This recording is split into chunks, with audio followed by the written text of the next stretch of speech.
तो स्टूडेंट्स कैसे हैं आप? आई होप आप सब ठीक हैं। तो स्टूडेंट्स हम बात कर रहे हैं जनरल साइंस की चैप्टर 2 की लाइफ एंड केमिस्ट्री, हमारी ज़िंदगी और कीमिया। लास्ट लेक्चर में हमने बात की थी आपसे अबाउट कार्बन के कार्बन जो है वो क्या है, उसकी क्या क्या प्रॉपर्टीज़ होती हैं। आज के लेक्चर में हम आपसे हाइड्रोजन और ऑक्सीजन की बातें करेंगे, लिहाजा इस वीडियो को एंड तक देखें ताकि आपको कार्बन के अलावा आपको कार्बन की समझ में आगे होगी। अब हम हाइड्रोजन और ऑक्सीजन के बारे में क्या बातें करने जा रहे हैं ताकि आपको सारी बात प्रॉपरली समझ में आ जाए। स्टूडेंट्स, हाइड्रोजन जो है वो बेसिकली कह लें कि पानी का एक बहुत इंपॉर्टेंट हिस्सा है। यानी पानी जो है उसमें हाइड्रोजन होता है। अगर हम लेट्स से दैट बात करें पानी की, तो आपको नज़र आ रहा है कि इसमें जो है आपको हाइड्रोजन नज़र आ रहा है। अब चूंकि हाइड्रोजन पानी का एक अहम हिस्सा है, इसलिए आप कह सकते हैं कि किसी भी जानदार में पानी होता है, तो डेफिनेटली फिर हाइड्रोजन किसी जानदार का भी एक अहम जुज बन जाएगा, एक अहम हिस्सा बन जाएगा। और इसके अलावा अगर मैं आपसे बात करूं तो हाइड्रोजन जो है वो कुदरती गैस में भी पाया जाता है। कुदरती गैस का अगर मैं आपके सामने फॉर्मूला लिखूं तो दैट इज मीथेन, और इसमें आपको वाक़या नजर आ रहा है कि हाइड्रोजन मीथेन में बहुत ज्यादा है, यानी एक कार्बन है और 4 हाइड्रोजन है। तो लिहाजा पानी, कुदरती गैस जिसको आप सुई गैस भी कहते हैं, और भी मैंने आपको मीथेन गैस भी नाम बताया है, इसको आपने याद रखना है। लिहाजा हाइड्रोजन ना सिर्फ पानी बल्कि मीथेन गैस, कुदरती गैस का भी एक अहम जुज है। स्टूडेंट्स, अब हाइड्रोजन के बारे में मैं आपसे और क्या बात करूं। हाइड्रोजन बेसिकली दुनिया में सबसे ज्यादा, और दुनिया की क्या बात करूं, कायनात, पूरी कायनात में सबसे ज्यादा पाया जाने वाला एलिमेंट है। यानी हाइड्रोजन पूरी दुनिया में बहुत ज्यादा है। इसके अलावा स्टूडेंट्स, मैं आपसे अगर बड़ी तगड़ी बात करूं तो आपको सामने दहकता हुआ सूरज नजर आता है, आपके डेली निकलता है ये, तो इसमें भी हाइड्रोजन भरी पड़ी है। तो लिहाजा आप कहें कि सूरज और कायनात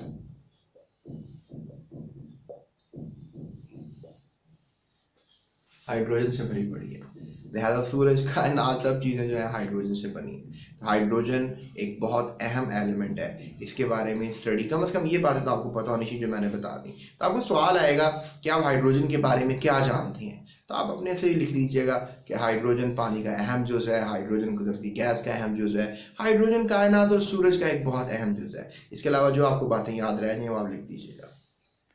तो स्टूडेंट्स, अब हम बात करते हैं ऑक्सीजन की, जो कि डेफिनेटली ये भी बड़ा इंपॉर्टेंट पार्ट है हमारे जिस्म का, हमारी इस जमीन का। और मजे की मैं आपको एक और बात बताता चलूं कि जमीन, अर्थ, इसके ऊपर सबसे ज्यादा पाया जाने वाला एलिमेंट जो है वो ऑक्सीजन है। स्टूडेंट्स, अगर ऑक्सीजन की बात की जाए, उसकी तभी खुसूसियात की बात की जाए, तो ऑक्सीजन जो है इसका कोई कलर नहीं है, ये एक बेरंग गैस है। ऑक्सीजन जो है इसकी कोई स्मेल नहीं है, ये बेबू गैस है। इसके अलावा अगर मैं आपसे बात करूं कि ऑक्सीजन जो है ये पानी में हल पजीर है, यानी कि पानी के अंदर आपको पता है ये हल हो जाती है। और इसी वजह से मैं आपको एक बात बताऊं कि जो समुद्री जानदार है जो पानी के अंदर रहते हैं वो जिंदा रह पाते हैं। लिहाजा पानी के अंदर हल पजीर होने की वजह से समुद्री हयात या पानी की हयात, जिसे हम एक्वस इन्वायरमेंट कहते हैं, वो पनपती है और जानदार पानी में जिंदा रहते हैं। तो डेफिनेटली मछलियां वगैरह आपको पता ही होंगी जो समंदरों में रहती हैं, दरियाओं में, झील झली नदियों में, दरियाओं में जो रहती हैं, वो सब पानी में कैसे जिंदा रहती हैं? क्योंकि ऑक्सीजन पानी में डिजॉल्व हो जाती है। वो हमें होती हुई नजर तो नहीं आती, लेकिन नेचुरली वो डिजॉल्व हो जाती है। स्टूडेंट्स, अगर मैं बात करूं कि ऑक्सीजन हवा में पाई जाती है तो मैं गलत नहीं कहूंगा, क्योंकि हवा में 21% ऑक्सीजन है। अभी आप लिख लें अपनी किताब। और इसके अलावा 78% जो है वो नाइट्रोजन गैस है, यानी नाइट्रोजन गैस तो ऑक्सीजन गैस से भी ज्यादा है। लेकिन अगर मैं बात करूं कि ऑक्सीजन किन किन और अशिया में पाई जाती है, तो मैं आपसे ग्लूकोज का नाम लूंगा, मैं आपसे स्टार्च का नाम लूंगा, मैं आपसे सेलुलोज का नाम लूंगा, चिकनाइयों का नाम लूंगा, प्रोटीन का नाम लूंगा। ये सब ऑर्गेनिक कंपाउंड्स हैं और इनके अंदर ऑक्सीजन लाजमी जुज होता है इनका। लिहाजा इतनी सी बातें आपने याद रखनी है ताकि आप एक सवाल का हल निकाल सकें कि ऑक्सीजन की तबी खुसूसियात क्या है। तो बेरंग, बेबू और मामूली हल पजीर होने वाली पानी में ये गैस, ये आपने बातें लिखनी है। फिर ऑक्सीजन के बारे में आप क्या जानते हैं, तो आप ये सब बातें लिखेंगे जो मैं आपको बता रहा हूँ। अब मैं आपसे डिस्कस करूंगा कि कार्बन, हाइड्रोजन और ऑक्सीजन की क्या अहमियत है, कि आखिर कार्बन, हाइड्रोजन, ऑक्सीजन क्यों अहम है। स्टूडेंट्स देखो, आप पहले समझ चुके हो, मतलब अगर मैं आपसे बात करूं कार्बन, हाइड्रोजन और ऑक्सीजन की अहमियत की, तो आप पहले समझ चुके हो कि कितने अहम है, ये क्यों ज़रूरी है, कितने ज़्यादा इंपॉर्टेंट एलिमेंट्स हैं। अब मैं आपसे बात करूंगा कि दो प्रोसेसेस हैं जो बड़े इंपॉर्टेंट हैं, जो हम कार्बन, हाइड्रोजन और ऑक्सीजन की मदद से हो रहे हैं। वो है रेस्पिरेशन और फोटोसिंथेसिस। रेस्पिरेशन जो है, आप कह लें कि एक ऐसा अमल है जिससे कोई भी जानदार को एनर्जी मिलती है, रेस्पिरेशन। और दूसरा अमल जो मैं आपसे बात कर रहा हूं वो है फोटोसिंथेसिस। फोटोसिंथेसिस फोटोसिंथेसिस एक ऐसा अमल है जो बिला वास्ता किसी भी जानदार के लिए खुराक मुहैया करने के लिए जरूरी है। पौधे अमूमन फोटोसिंथेसिस करते हैं, वो खुराक बनाते हैं और फिर दूसरे जानदार उसी खुराक को खाते हैं और जिंदा रहते हैं। लेकिन याद रखिएगा, जब भी हम खुराक खा लेते हैं, कोई भी खुराक खाई हो, तो वो खाने के बाद हमारे जिस्म में जाने के बाद वो खुराक जो है वो टूटती है, और उस खुराक के टूटने के अमल को रेस्पिरेशन कहा जाता है। चलें एक बात करते हैं कि लेट्स से दैट कि फोटोसिंथेसिस के अमल से एक कार्बन, हाइड्रोजन, ऑक्सीजन वाला कंपाउंड बनता है जिसे हम कहते हैं ग्लूकोज। सूरज की रोशनी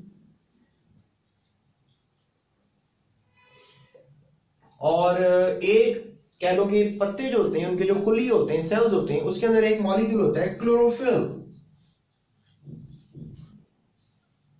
क्या नाम है मॉलिक्यूल का? क्लोरोफिल। तो लिहाजा क्लोरोफिल सूरज की रोशनी की मदद से जो पौधे के सेल्स होते हैं वो ये मॉलिक्यूल बना पाते हैं, इसका नाम है ग्लूकोज। तो ये ग्लूकोज में आपको कार्बन, हाइड्रोजन, ऑक्सीजन नजर आ रहा है। अब ये कार्बन, हाइड्रोजन, ऑक्सीजन क्या करता है, अपने अंदर एनर्जी को स्टोर कर लेता है, यानी सूरज की एनर्जी को केमिकल एनर्जी में स्टोर कर लेता है, यानी कि सनलाइट को अपने अंदर केमिकल बॉन्ड बनाकर केमिकल एनर्जी में स्टोर कर लेता है। इस अमल को फोटोसिंथेसिस कहते हैं। Photo means light, synthesis mean बनाना। अब फोटोसिंथेसिस हो जाने के बाद ये होता है कि ये जो ग्लूकोज है, ये जब किसी दूसरे जानदार खाते हैं इसको, ये पौधा खुद भी बनाता है, इसीलिए ताकि जब रात को सूरज नहीं होगा ताकि वो इस ग्लूकोज को तोड़ ले और उसमें से तोड़कर दोबारा एनर्जी निकाले। लिहाजा ग्लूकोज को तोड़ने के अमल को हम कहते हैं ग्लाइकोलाइसिस। ग्लूकोज जब टूटता है, इस अमल को हम कहते हैं ग्लाइकोलाइसिस। लाइसिस मीन टूटना, ग्लाइको मीन ग्लूकोज का। तो फिर ग्लूकोज टूटता है, पहले बनता है, बाद में टूटता है और टूटकर फिर एनर्जी देता है। तो ग्लूकोज के टूटकर एनर्जी निकलने के अमल को कहते हैं रेस्पिरेशन। लिहाजा रेस्पिरेशन क्या हुई? The breakdown of glucose and the getting off energy. लिहाजा आपको जब एनर्जी मिलेगी और ग्लूकोज टूटेगा तो इसको रेस्पिरेशन का नाम दिया जाएगा। बहरहाल आपकी किताब में जो थोड़ी बहुत डिटेल्स लिखी हैं फोटोसिंथेसिस और रेस्पिरेशन के बारे में, उन पे बतौर मुताला कर लेते हैं, थोड़ा सा गौर कर लेते हैं। स्टूडेंट्स, अगर मैं रेस्पिरेशन की पहले बात करूं आपसे, तो रेस्पिरेशन के लिए, जिंदा रहने के लिए ऑक्सीजन जरूरी है।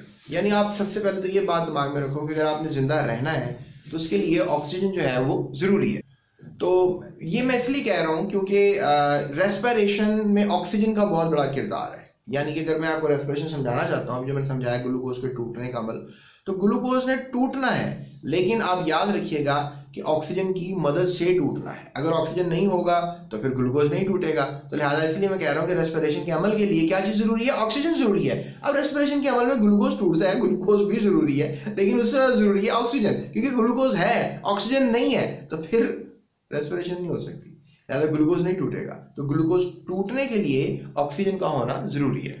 तो अगर रेस्पिरेशन की डेफिनेशन लिखें आप, तो आप ये लिख सकते हैं कि रेस्पिरेशन एक ऐसा अमल है जिसमें कोई भी जानदार पौधों से ऑक्सीजन हासिल करते हैं, क्योंकि ऑक्सीजन हमें कोई बाहर से मार्केट से नहीं मिलती, हम पौधों से लेते हैं। तो पौधों से हम जो जानदार होते हैं वो ऑक्सीजन हासिल करते हैं, और जिस्म में मौजूद खुराक, यानी हमारी जो खुराक है उसमें ग्लूकोज होती है, तो जिस्म में मौजूद खुराक के अंदर मौजूद ग्लूकोज को तोड़कर, यानी तोड़ने को कहेंगे ऑक्सीडेशन, तो ऑक्सीडेशन करके एनर्जी फराहम कर सके। तो ये इसकी डेफिनेशन लिख सकते हैं, इसकी इक्वेशन भी लिख सकते हैं आप। तो स्टूडेंट्स ये देखिए, हमारे पास अगर ग्लूकोज है, लेट्स से दैट C6H12O6, तो आपने इसको ऑक्सीजन से रिएक्ट करवाना है, करवा दिया। फिर आप क्या बनाएंगे साथ? Carbon dioxide plus water plus energy. ये बात मैं आपसे कह रहा हूं। तो लिहाजा अगर आपको ये बात याद रह जाएगी इक्वेशन की, इसे हम रेस्पिरेशन, इस इक्वेशन को हम कहते हैं रेस्पिरेटरी इक्वेशन, यानी इस इक्वेशन की मदद से आप बता सकते हैं कि रेस्पिरेशन क्या है। बहुत बड़ा तगड़ा सवाल आता है कि रेस्पिरेशन क्या है, फोटोसिंथेसिस क्या है, या रेस्पिरेशन और फोटोसिंथेसिस में फर्क करें, ये बहुत बड़ा सवाल आपको बोर्ड में आ जाता है। अब एक छोटा सा प्रोसेस भी आपको समझाऊंगा कि आखिर हमारे खून तक या कह लो ग्लूकोज तक ऑक्सीजन पहुंचती कैसे है। देखिए, जब हम सांस लेते हैं तो हवा से ऑक्सीजन हमारे फेफड़ों तक पहुंच जाती है, और फेफड़ों तक पहुंचने के बाद ये जो हवा होती है ये हल हो जाती है हमारे खून में। यह हलशुदा ऑक्सीजन हीमोग्लोबिन के जरिए जिस्म के तमाम हिस्सों में पहुंचाई जाती है। यानी फिर ये होता है कि हमारा जो फेफड़ों से खून में जो ऑक्सीजन गई थी उसमें हीमोग्लोबिन, एक सेल्स हैं, सेल्स के अंदर एक प्रोटीन है, उसका नाम है हीमोग्लोबिन। तो सेल्स उस ऑक्सीजन को पकड़ लेते हैं, यानी खून के अंदर सेल्स हैं वो उस ऑक्सीजन को पकड़ लेते हैं। जब ऑक्सीजन को पकड़ लें तो फिर हमारे जिस्म के वो जो खुलियाँ हैं वो खून के अंदर ही ट्रैवल करते हैं, तो लिहाजा हमारे जिस्म के हर सेल दूसरे सेल को ऑक्सीजन देते हैं जाके। कि ऑक्सीजन क्यों देते हैं? क्योंकि सेल के अंदर ऑक्सीजन जाएगी, सेल के अंदर ग्लूकोज है और वो टूटेगा। तो फिर इस अमल को जो है हम कहेंगे कि जो कार्बन डाइऑक्साइड है, मतलब लेट्स से दैट कि अब ऑक्सीजन अंदर पहुंच गई सेल के पहुंचने के बाद सेल के अंदर ग्लूकोज है, अब वो ऑक्सीजन और ग्लूकोज आपस में रिएक्ट करेंगे, और फिर जब ये रिएक्ट करेंगे तो फिर दोनों के रिएक्ट करने से नतीजतन ये चीज़ें बनेगी, कार्बन डाइऑक्साइड बनेगी, पानी बनेगी और साथ एनर्जी निकलेगी। तो लिहाजा जो कार्बन डाइऑक्साइड है वो फेफड़ों के अंदर वापस आएगी और फिर वो हवा के अंदर शामिल हो जाएगी। यानी जब अंदर लेके जाएंगे सांस तो ऑक्सीजन अंदर जाएगी, ज़्यादा ऑक्सीजन अंदर जाएगी, लेकिन जब सांस बाहर निकालेंगे तो ज़्यादा कार्बन डाइऑक्साइड बाहर आएगी। तो आप ये कह सकते हैं कि रेस्पिरेशन के अमल के लिए आपको ज़्यादा जो चीज़ ज़रूरी है वो ऑक्सीजन है, जो मैंने शुरू में आपसे कहा था। तो ग्लूकोज को तोड़ने के लिए जो चीज़ ज़रूरी है वो ऑक्सीजन है, जो कि मैंने आपको शुरू में कहा था। तो लिहाजा ये बातें आपने अब याद रखनी है। उसके बाद हमारे पास एक अमल है फोटोसिंथेसिस, इसको हम अपनी नेक्स्ट वीडियो में डिस्कस करेंगे, और उसके बाद हम इंशाल्लाह आपसे कार्बन और उसकी अहमियत के ऊपर भी बात करेंगे। So that's it, thank you so much, अपना ख्याल रखिएगा, स्टे कनेक्टेड। अभी थंबनेल आ रहा होगा यहाँ पे, हमारी सारी वीडियोस देखें और शुरू से लेकर एंड तक प्रॉपरली देखा करें ताकि आपको सारी बात समझ में आए। सवालात भी बता रहा हूँ बीच में, आप उन दर्ज कर लिया करें ताकि आपके बोर्ड एग्जाम के लिए वो इंपॉर्टेंट होते हैं। सो अपना ख्याल रखिएगा, दूसरों का भी ख्याल रखिएगा, इस चैनल का भी ख्याल रखिएगा, सब्सक्राइब लाजमी कीजिएगा। That's it, thank you so much.